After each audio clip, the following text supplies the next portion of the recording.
Business Support Fund, as you know, we've been providing support to businesses right across the state for many months now. The Business Support Fund has in total approved 126,420 important applications for support. That has delivered $1.3 billion of support to Victorian businesses.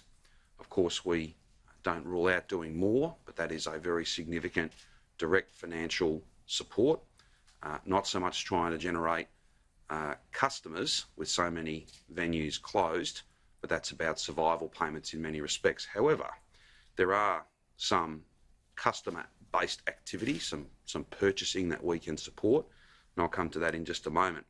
In terms of the coronavirus worker support payment, you'll recall it was $300 for people who don't have sick leave to fall back on when they've got tested and then need to isolate until they get their test results.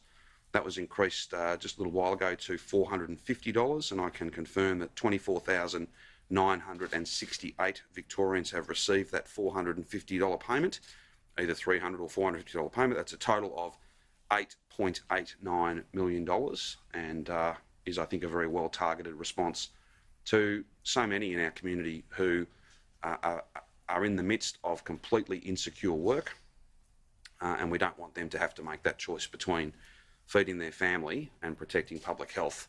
That payment is a really important way that we can achieve that outcome, that people can take the time off, still be paid, and not be worse off in a very personal sense, but play a really important part in us tracking and tracing and ultimately defeating this virus. So nearly 25,000 people have received that payment.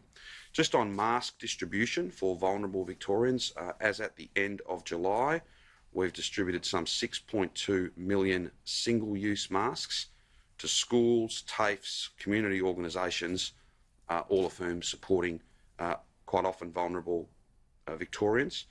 We've also distributed nearly just short of 1 million, so 981,430 reusable masks, again to community organisations, to schools, to GPs, medical centres, and other settings to support vulnerable Victorians who, without that, may not be able to make or source at their own expense a reusable mask.